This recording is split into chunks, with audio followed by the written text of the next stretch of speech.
Uber pricing comfort trips for less than X now. What's going on, Sergio? Looks like it, bro. So I put a Google Docs together like this, and it says Sergio. Quick update on state of rideshare in Austin. He may be here, actually. I don't know. But if you're not, thank you for sending this out.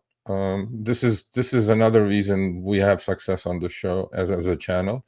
We listen to everything, we look at everything, we read everything. We don't put everything up, but please keep all this valuable information coming out, because I can assure you people, Uber is watching. So quick update on state of rideshare in Austin. It's gotten very bad. Rates around $20 an hour for comfort. Here are some screenshots. Use them if you like. I certainly did. These are all terrible trips on higher end platforms. Once again, car quality will decline, driver quality will decline, ARs will decline, that's acceptance rate, wait times will increase for the rider. This digital pricing manipulation must stop. Hopefully, we can wake consumers up to manipulation occurring before it ends up in every aspect of the economy. Thanks for what you do. Well, this is ending up. Uberization of the workplace and workforce is happening in front of our eyes. We don't have to hide much. It's even happening at Google. Okay, they're hiring contractors more than employees because there is no recourse. They can fire you whenever they want. They can do whatever the heck they want. So Uberization is happening throughout the workforce around the country. There are a couple of chips here. Here's a chip. Look at that goodie, Chris. So that has a 5% advantage included. Woohoo. The advantage versus standard, right? Good rider, 5.0. Okay. 6 minutes to pick up, 32 minutes to drop off, 19 and a half miles, combined of 38 minutes and 20 and a half miles for a whole $13.95 on comfort, let alone. Woohoo. Next. Yeah, look at these things. Look at these beauties. This is where state of rideshare is, people. Assume you did one of these, okay? Assume you did. 38 minutes, and assume that it took 38 minutes, because usually, their estimates are garbage. But let's say it didn't. Their mileage estimates are okay, but then, their time estimates are not that accurate. So let's say it does 38 minutes. It takes a car, on average, to run it cost-wise, expenses-wise, $6 or $7 an hour. This is 38 minutes. So you have 22 minutes left in the hour. Let's say you bang another one of these bangers on the right. See, that's why I put them together, Chris. Let's look at this. So $13.95 plus 8.06, because the other one is 23 minutes. So 23 minutes plus 38 minutes is 61 minutes. So that's your hour of active driving, and you did these back to back. Okay? And you drove 20 and a half miles plus 10.7 miles. That's 31.2 miles. And you grossed a total of $22.01.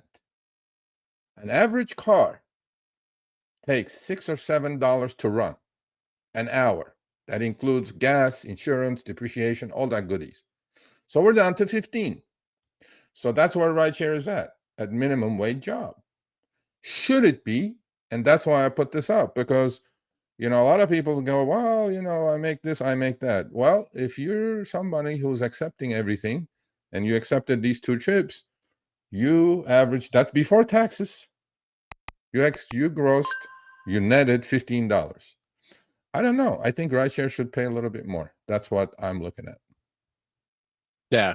Well, I mean, we talked about what there should be as like a minimum rate that drivers should be making. And what it was like around 26 or so, $27.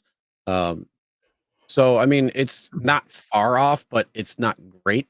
The problem with that is you can't put those two rides together, because if you actually look at how Austin's set up, he was going outside the city by 20 miles. So I don't know how populated it is going to be right there. So you might be sitting there waiting. So that hour you could potentially just be grossing $13. And but I was being kind to Uber. Yeah, I got you. I was being kind. I get it. Yeah, I get it. I was being kind. I get it when you're saying that, but I mean, The other side, though, when it comes to Uber and then pricing trips on the customer side, every once in a while, when I open up the app on the customer side just to see where things are at and what things look like, um, yeah, I will see comfort sometimes under X when it comes Yeah. to on the passenger side, and Yeah. that happens actually quite often. Yeah. And then sometimes you might see higher tiers actually lower than what X may be, and that's based on a couple of different factors, but mostly on how busy it is. And you're going to see that more on, say, something like oh, what is it? Like New Year's Eve or something like that, where you might see black lower than X, and that's just because the amount of people that are using it. So yeah, I mean, it's kind of been happening, but should drivers be the ones who are costing that? I don't think so. Yeah. No, I mean, no, I think, pricing is at a point that, I don't know if we're doing a decent enough job because look, I did it behind the wheel yesterday with my spreadsheet lady. Okay. It's going to come out this Thursday. Please watch this. This lady does professional spreadsheets for her cost per mile, for other expenses, for what she's making. She figures out the trend. She's been driving for 8 years. And as a driver, you have to do these things, right? You have to understand your costs in order for you to accept these trips or not accept these trips. And when you have a 20-mile trip, 20-mile trip, okay, the first one, forget the second one, forget combining. You have a 20-mile trip, pick up and drop off. IRS deduction this year is how much, Chris? 70 cents a 70 mile. cents. 20 times 7 is $14. That trip came in at $13.95. See what I'm saying? So you guys got to figure this out. I mean, do you want to do it? Do you not want to do it? Because that basically is completely, deductible mileage, right? 20 miles. There you go. What'd you make? You got to look out for profitability in this business. You just can't look out for cash flow. Yep. One thing I always say is work smarter, not harder. If you aren't using the Solo app, then you may be working harder. So let's change that. Download the app, link your accounts where you can manage your income, track your expenses, and project your taxes.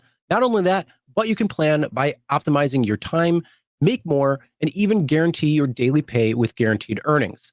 Download Solo and begin to work smarter, not harder today. Link is in the description. All right, let's get back to it. Yeah, I think the biggest thing you really need to pay attention to is knowing your costs and knowing what ride is going to be worth it or not. And then that way it's going to allow you to look at the ride that's coming in, be able to gauge whether that's profitable or not, and then take it or decline it. And then that way you're going to be running your business a lot more efficiently and a lot more on a profit side versus taking a loss. The problem is that most drivers don't take the opportunity or time to figure that out. They just look at, oh, the IRS deduction, 70 cents, and that's what I'm going to base it off. But the reality is sometimes they're paying you less than 70 cents a mile. They're paying you 54 cents a mile or 58 cents from some of these rides that I've been seeing. Sometimes they're paying you 60 cents a mile or 64 cents a mile. So it's already lower than the IRS standard deduction. That doesn't even include with time plus distance. So yeah, there's a little bit of an issue there. I mean, $1 a mile, I think sounds at least at the low end, but Well, yeah, you're unfortunately, I left don't with, see that. and granted, not every car takes 70 cents a mile to run. I get that, right? Yeah. But if you have a newish car with all the expenses going higher the last 3-4 years, it is going to take you pretty close to that. So at least figure that part out. After the 70 cents, we have some profits left. Got the cash flow part. Is this a profitable business you're running? You know what I'm saying? Lisa says 34 cents a mile. That's insane. Yeah. So yeah, I mean, that's the first thing you got to do. Find out your costs because we need to know whether you are profitable or not on that particular ride. That's all you can do. If you're just taking everything, you're going to be making some money on some and losing money on others, and you don't know if you're going to actually be making or losing money overall. Yeah, for sure. Yeah. So keep them coming, please. I look at everything, I read everything. If it's worthwhile, once in a while we'll put it up. Last minute, I got this. Okay, so everybody's talking about this advantage versus standard. Uber's pilot was very successful. A lot of you jumped over that hurdle of 25%, so they're going to continue that pilot for a little bit. maybe we'll talk about that next week. So, come on, guys. Yeah, we don't have it fully. We just got it. We saw that. Got a couple of late X posts towards us, probably about an hour and a half ago. So unfortunately, my thought is still the same, that it's more of a trying to get you to accept more and not really paying you anymore. So it's kind of a big nothing burger. I think it goes the other way around, Chris. You said that too, right? Pay us better, we'll accept everything. Yeah. Well, Joe's going to be working on a video very soon about how the rates in Minneapolis is changing. You're liking it. Well, they're seeing less trip radar because there's more acceptance. So I would love to know the numbers from Uber on what's going on in Minnesota right now. In regard, yeah, I know, but in regards to their acceptance rate, I know Joe's went from where his was, I think it was in like low to mid 20s or something, and now it's up over 55. So he's getting a lot more. He's saying he's seeing more exclusive rides. You get paid more, you're going to be able to move more. Yeah. Although his utilization is down, he said, right? But it doesn't matter. It's quality over quantity anyway. So yeah, I get it. I dig it. All right, thanks for watching. That short little clip was from our live stream, Show Me the Money Club with Sergio and myself, Tuesdays, 6 p.m. Eastern, 3 p.m. Pacific. Make sure you subscribe, turn on all notifications so you get notified when we go live, as well as all of our awesome content. Make sure to check out this video right here, which will take you to the entire live stream, or check out this video right there. All right, drive smart, everyone.